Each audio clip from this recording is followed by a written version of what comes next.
Bonsoir à tous et bienvenue dans une nouvelle émission du Pain quotidien. Alors on revient encore ce soir pour vous parler de la collecte alimentaire qu'on organise. On avait déjà fait une émission en direct sur TV2 Vie et on revient avec une nouvelle émission pour faire un rappel.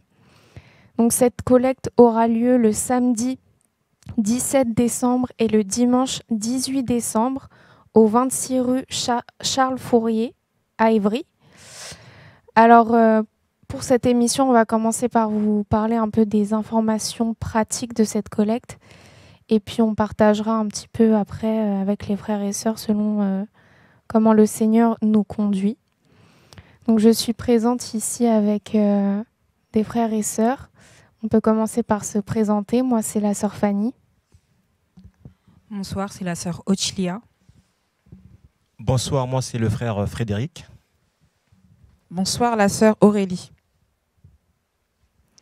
On va commencer par prier et remettre cette émission entre les mains du Seigneur. Merci Seigneur pour ce temps. Merci Seigneur pour les personnes qui écoutent cette émission. Que tu puisses encore sensibiliser nos cœurs Seigneur. Que tu puisses Seigneur nous permettre de faire ta volonté et de faire Seigneur, d'agir Seigneur pour partager les biens que nous avons Seigneur et que tu puisses nous aider à grandir dans ton amour. Aide-nous Seigneur à être encouragés, fortifie-nous Père au nom de Yahushua. Que toute la gloire te revienne Seigneur, nous ne sommes rien Père. Sois glorifié Seigneur au nom de Yahushua. Amen. Donc, comme on vous l'a dit, cette collecte se passera le samedi 17 décembre et le dimanche 18 décembre. Pour les horaires, le samedi, ce sera de 11 h à 18 h et le dimanche, ce sera de 14 h à 18 h. Des frères et sœurs seront sur place pour récupérer les dons que vous apportez. Donc pour ces 2 jours-là, ce ne sera pas nécessaire de nous appeler avant votre passage. Par contre, si vous n'êtes pas disponible ce week-end-là pour déposer les dons, vous pouvez nous appeler ou nous envoyer un mail. On vous donnera nos contacts à la fin de l'émission pour pouvoir convenir d'un rendez-vous et déposer des dons. Pour l'instant, voilà, on a une épicerie solidaire tout le long de l'année. Et si on vous fait cette émission, c'est aussi parce que pour l'instant, l'épicerie n'est pas remplie. Donc, vous ne pouvez pas, malheureusement, pour l'instant, venir et récupérer des denrées. C'est pour ça qu'on fait cette émission, afin qu'on puisse s'entraider pour ceux qui sont dans le besoin. Et de nouveau, remplir l'épicerie solidaire, c'est pas pour nous cette collecte, c'est pour vous, c'est pour ceux qui sont dans le besoin. Et c'est pour partager les biens que nous avons. Donc pour commencer, on va déjà vous faire une petite liste, si l'équipe technique peut la mettre sur l'écran, des denrées alimentaires qu'on stocke dans l'épicerie. Alors ce sera pas des denrées périssables, c'est-à-dire qu'on va pas prendre tout ce qui est fruits et légumes ou fromage, tout ce qui périme vite. Et donc ce sera plutôt tout ce qui est conserve. Pour les petits déjeuners, les goûters aussi, les céréales, le café, le thé en sachet, le sucre. Ça peut être du sucre en sachet individuel aussi pour les maraudes. Des biscuits, des compotes, du miel, de la confiture, de la pâte à tartiner. Pour les boissons, il y a besoin de lait, d'eau, de jus. Pour l'épicerie, ce sera le sel, le riz, les huiles, les pâtes, la farine, semoule ou du blé ou voilà, tout ce qui est sec et la soupe. Et ensuite, pour les bébés, il y aura besoin de lait et de petits pots. On va aussi récolter tout ce qui est produits d'hygiène. C'est vrai que c'est souvent des produits qui sont chers et lors de maraude, il y a beaucoup de besoins. en produits hygiéniques. Donc ça va être tout ce qui est dentifrice, shampoing, savon, gel douche, brosse à dents, coton-tige, rasoir, les déodorants, serviettes hygiéniques, du papier toilette, des mouchoirs, des lingettes, de la lessive, etc. Et pour les bébés, il y a aussi besoin de couches. Ensuite, pour les vêtements, donc on tient à vous dire que on va plus prendre de vêtements pour le moment parce que pour l'instant on a du stock, on a énormément reçu de dons de vêtements, donc on va pas prendre ces dons-là pour l'instant. Maintenant, on a quand même besoin de tout ce qui est accessoires d'hiver, comme les gants, les bonnets, les chaussettes bien chaudes, les écharpes aussi, qu'on distribuera à ceux qui ont besoin et lors de maraudes également. Alors, on va déjà vous donner nos contacts si vous êtes intéressé pour venir déposer ou si vous êtes dans le besoin. Comme je l'ai dit, pour tout ce qui est alimentaire, pour l'instant, on ne peut pas vous donner parce que l'épicerie est vide.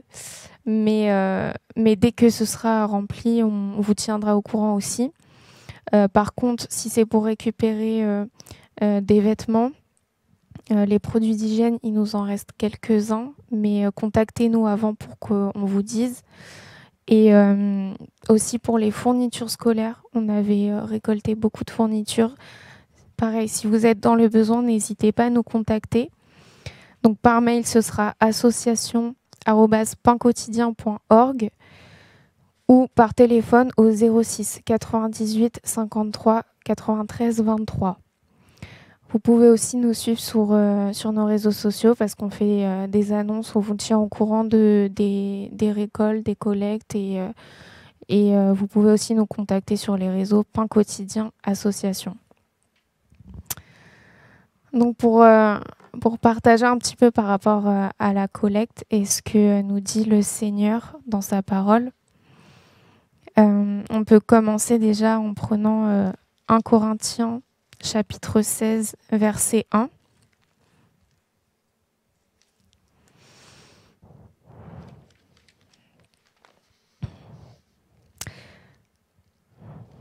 C'est bon. Mais en ce qui concerne la collecte pour les saints, faites comme je l'ai ordonné aux assemblées de Galatie, l'un des Shabbats, que chacun de vous mette à part chez lui quelque chose, accumulant selon qu'il aura prospéré, afin qu'on n'attende pas mon arrivée pour faire les collectes.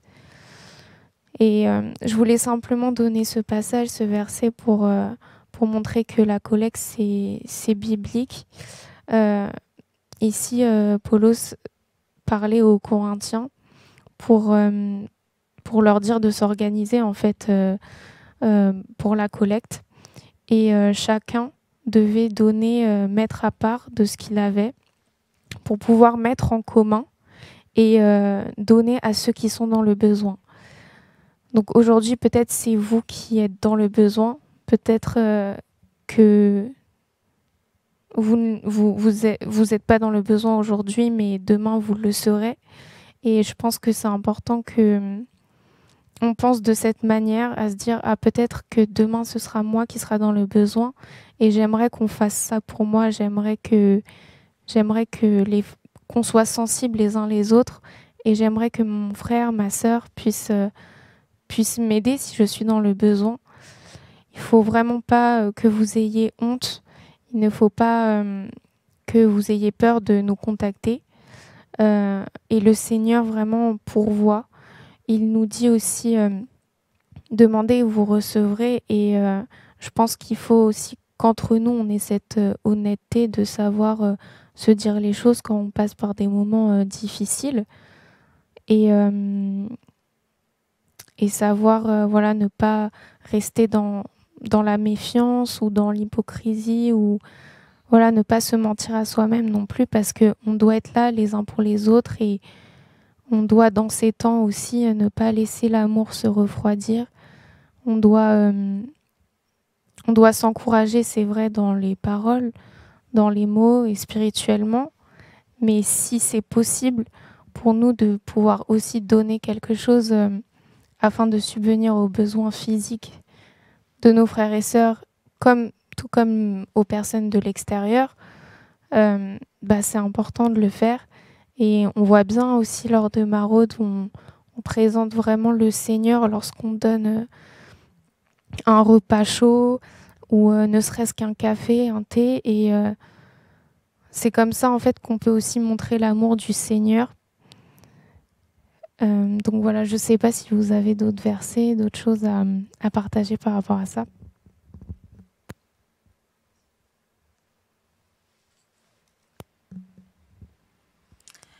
Alors, bonsoir. Moi, je vais vous partager un verset qu'on connaît tous. Donc, ce sera dans Marc 12, verset 31, ou on peut prendre à partir du verset 30, plutôt. C'est bon. Et tu aimeras le Seigneur, ton Elohim, de tout ton cœur, de toute ton âme, de toute ta pensée et de toute ta force. C'est là le premier commandement. Et le second lui est semblable. Tu aimeras ton prochain comme toi-même.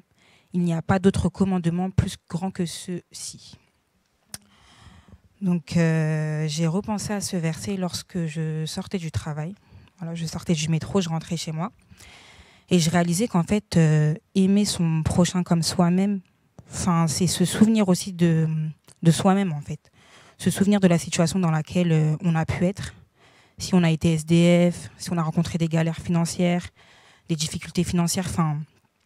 En fait, aimer, c'est se souvenir de soi-même et se souvenir de son prochain, premièrement. Et je me dis que une personne qui a rencontré certaines difficultés aura cette capacité et cette facilité en fait à aider son prochain, à aider la personne qui est dans le besoin parce que cette personne a vécu aussi en fait cette galère, ces soucis, et elle aura cette facilité. Pourquoi ? Parce qu'elle a le Seigneur premièrement, et d'autant plus parce qu'elle se souvient de ce qu'elle a vécu. Donc c'est la pensée que je voulais partager. Et je voulais partager aussi un autre verset dans Matthieu 6.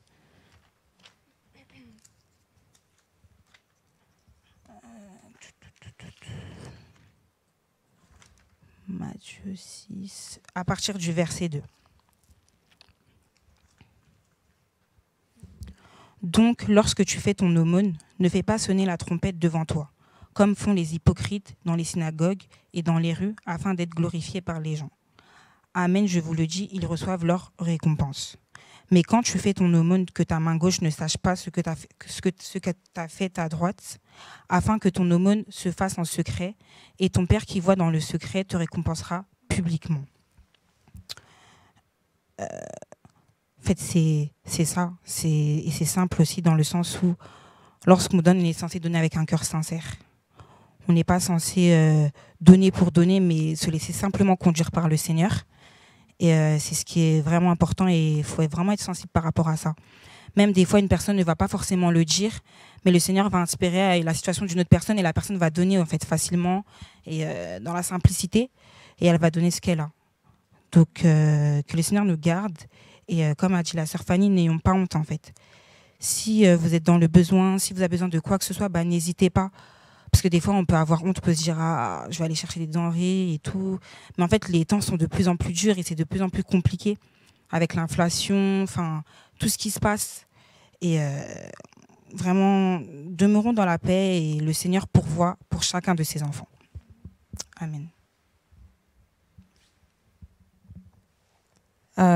C'est un sujet qui est très intéressant parce que c'est à approfondir, je veux dire. Puisque c'est vrai que là, en fait, les temps dans lesquels on est, il y a tellement de...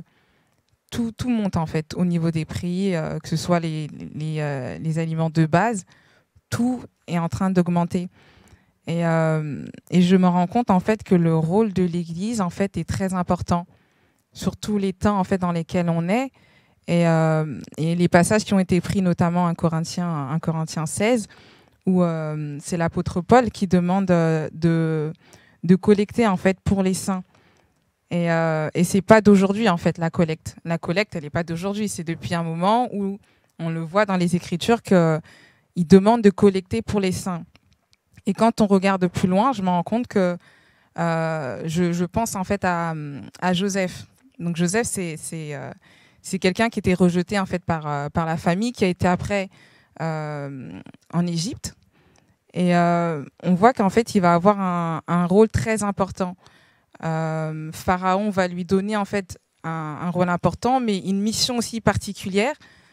Si on peut prendre, je crois que c'est Genèse 41.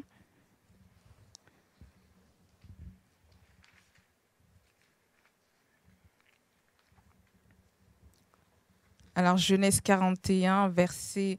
Alors bon, le contexte, je ne vais pas raconter tout dans le détail, mais on sait que c'est l'histoire de Pharaon qui va avoir un rêve et Joseph va interpréter ce rêve-là.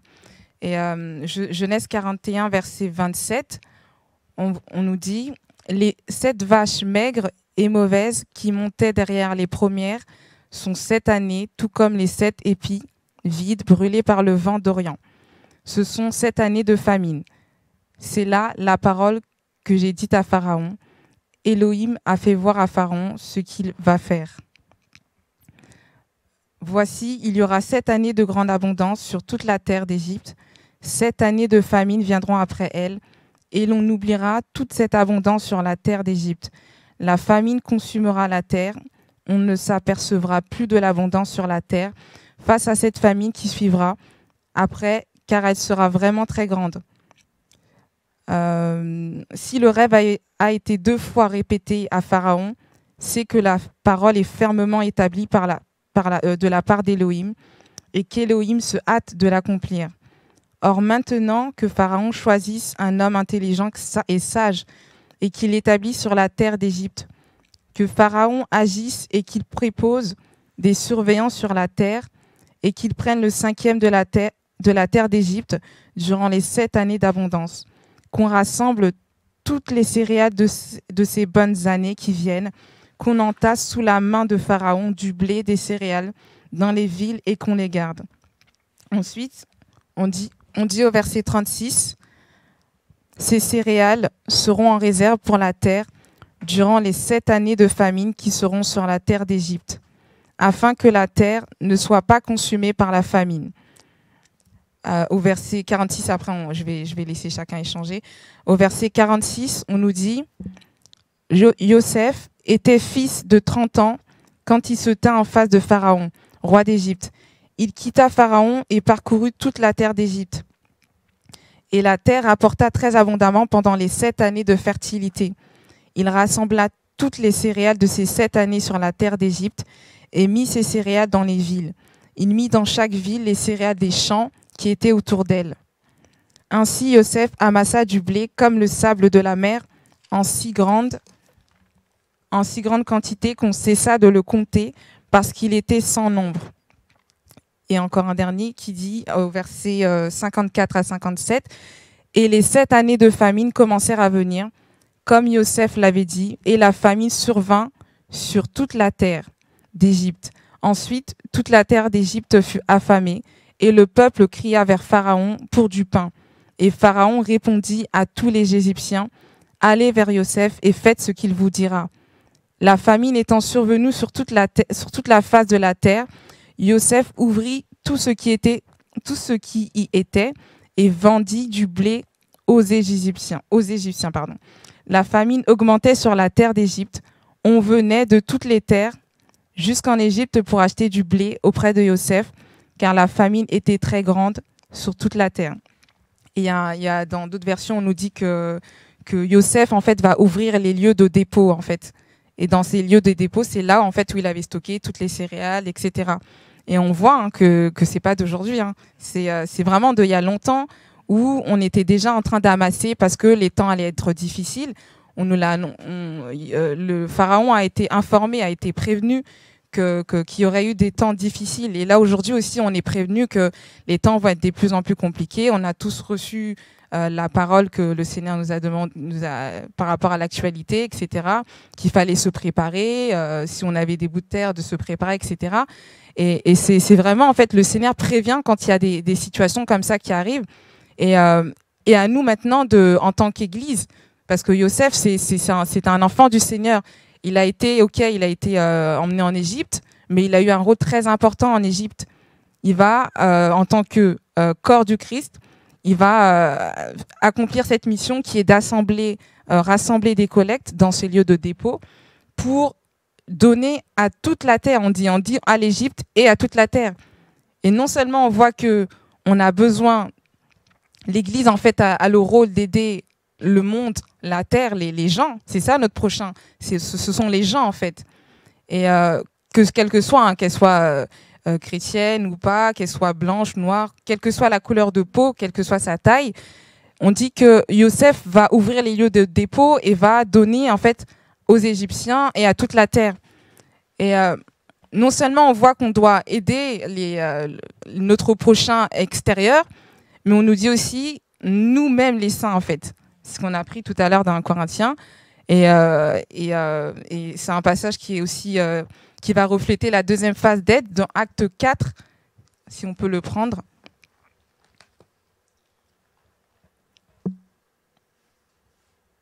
Acte 4, verset 32.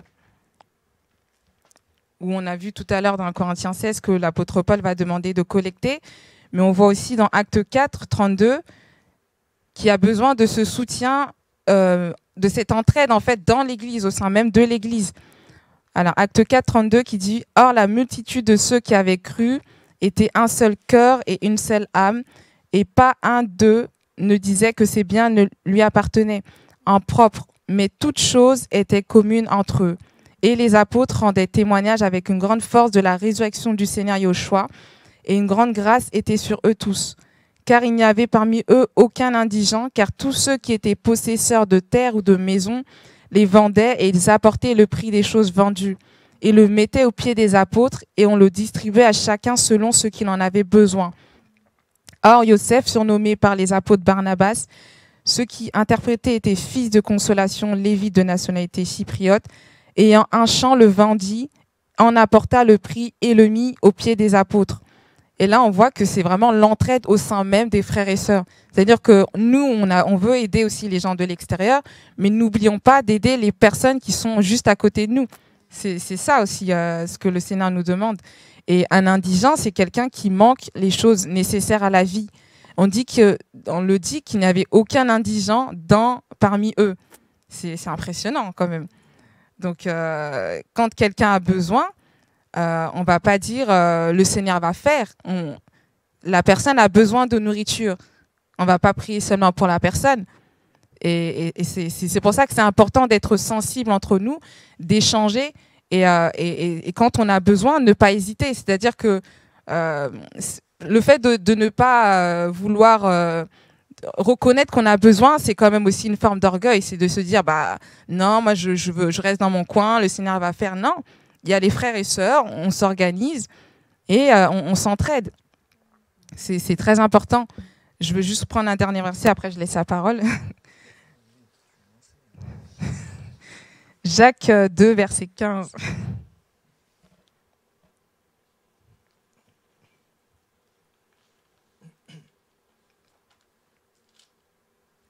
Alors Jacques 2, verset 15 qui nous dit « Et si un frère ou une sœur sont nus et manque de la nourriture de chaque jour, et que l'un d'entre vous le dise, allez en paix, chauffez-vous et rassasiez-vous, et que vous ne leur donniez pas les choses nécessaires pour le corps, que leur servira cela ?»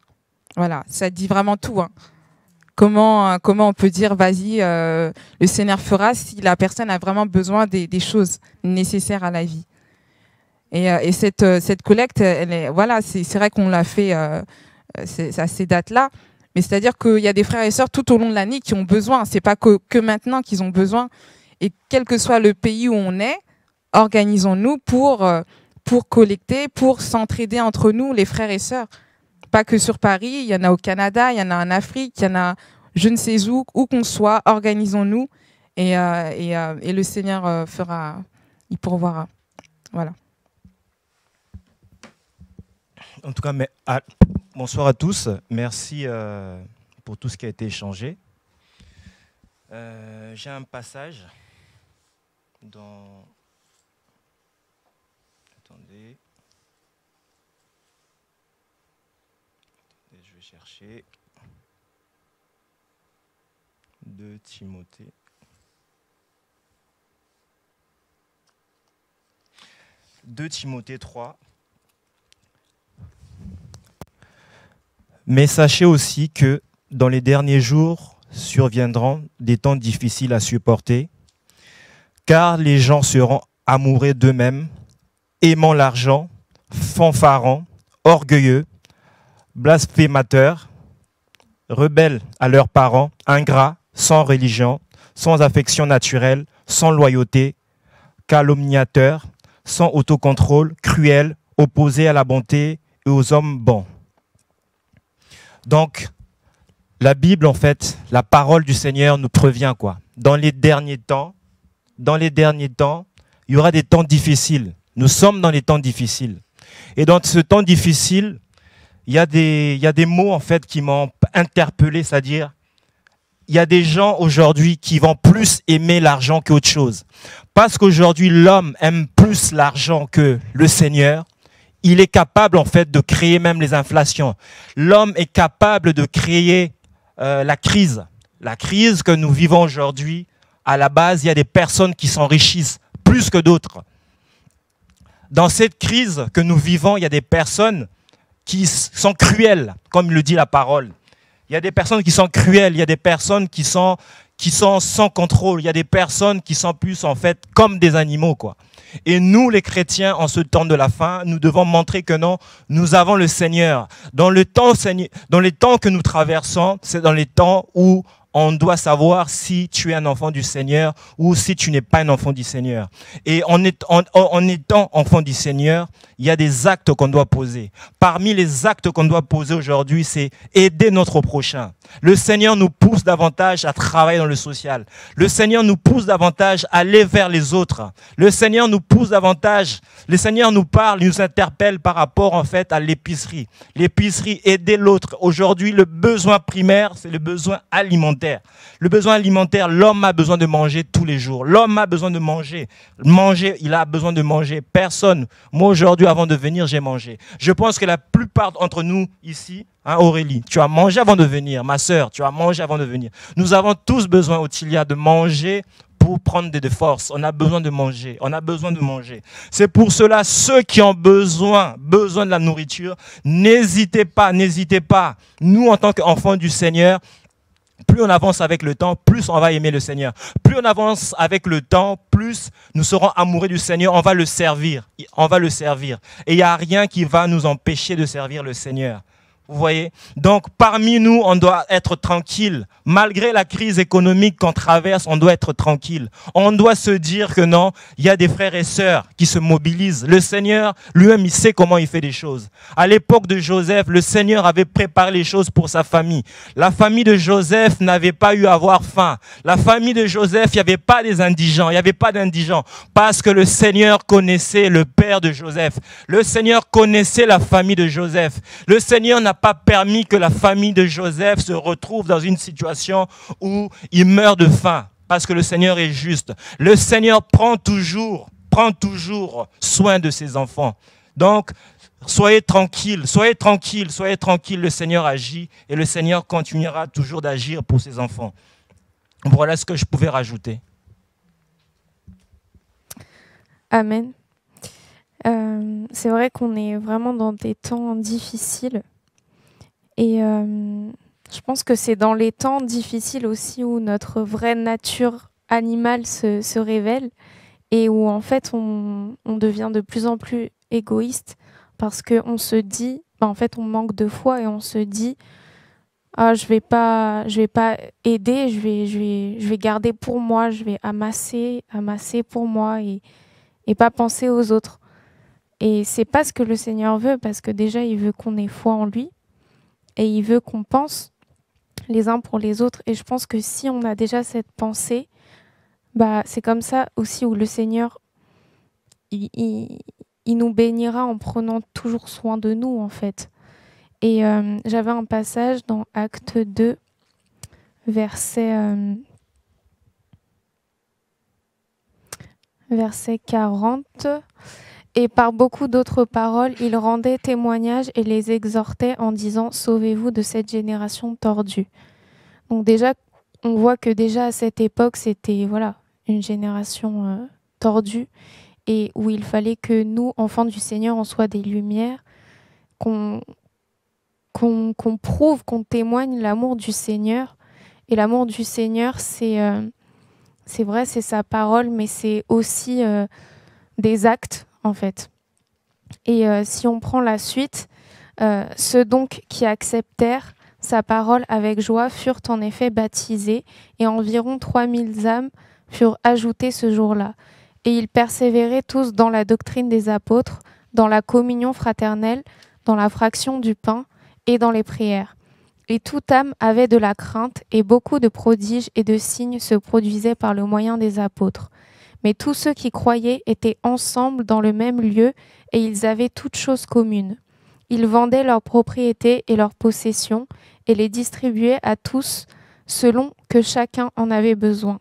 Chaque jour, persévérant d'un commun accord dans le temple et rompant le pain dans chaque maison, ils prenaient leur repas avec allégresse et simplicité de cœur, louant Élohim et trouvant grâce auprès de tout le peuple. Et le Seigneur ajoutait chaque jour à l'assemblée ceux qui sont sauvés. Et là, je me dis, quand je lis ça, c'est un peu en fait les clés pour rester dans l'amour du Seigneur dans des temps compliqués.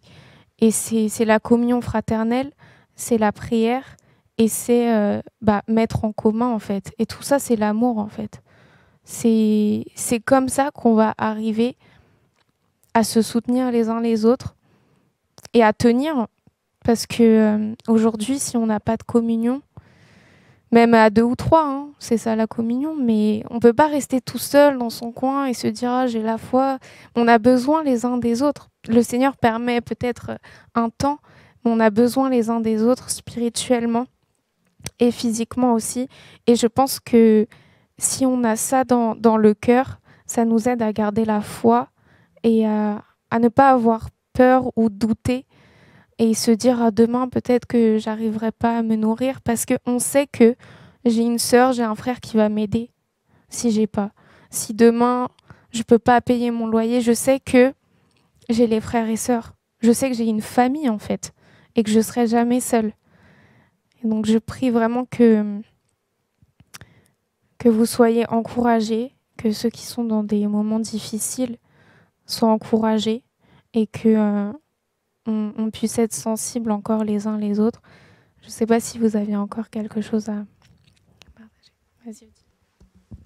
Vas-y. Avant de conclure, on va prendre un dernier verset dans Acte 20, verset 35.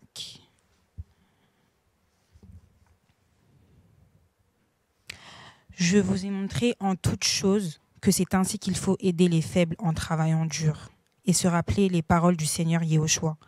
Parce que lui-même a dit, il y a plus de bénédictions à donner qu'à recevoir. J'insiste vraiment sur il y a plus de bénédictions à donner qu'à recevoir. Donc avec tout ce qui a été dit, si tu te sens faible, si tu te sens démuni, laisse-toi aider. Laisse-toi aider et si tu as besoin, demande.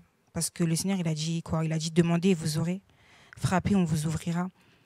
Donc, que ni l'orgueil, ni la honte, ni rien en fait ne prennent place dans nos cœurs, mais qu'il n'y ait simplement la sincérité et l'humilité surtout. Donc, voilà. Amen. On peut prier et puis conclure cette émission. Merci Seigneur pour ce temps. Seigneur, nous prions que toutes les personnes qui ont pu être présents à cette émission puissent être encouragées, Père. Que tu puisses ôter, Seigneur, la peur, le doute, fortifier, Seigneur, la foi de chacun de nous encore, Seigneur. Que tu puisses faire grandir, Seigneur, notre amour et aide-nous à persévérer dans la communion fraternelle, dans la fraction de pain, Seigneur, dans le partage, Père. Seigneur, aide-nous à être bouillants pour toi et ta parole, Seigneur. et nous réchauffer par la chaleur de ton amour entre nous, Seigneur Père. Au nom de Yahushua, que toute la gloire te revienne, Seigneur Père. Amen. Donc pour finir, on va juste vous remettre nos contacts. Pour nous écrire par mail, vous pouvez nous écrire à association@painquotidien.org ou nous appeler au 06 98 53 93 23. N'hésitez pas à vous abonner à la chaîne Pain Quotidien Association. On vous tiendra au courant de la suite des actualités. Et on espère vous retrouver très bientôt. Bonne soirée.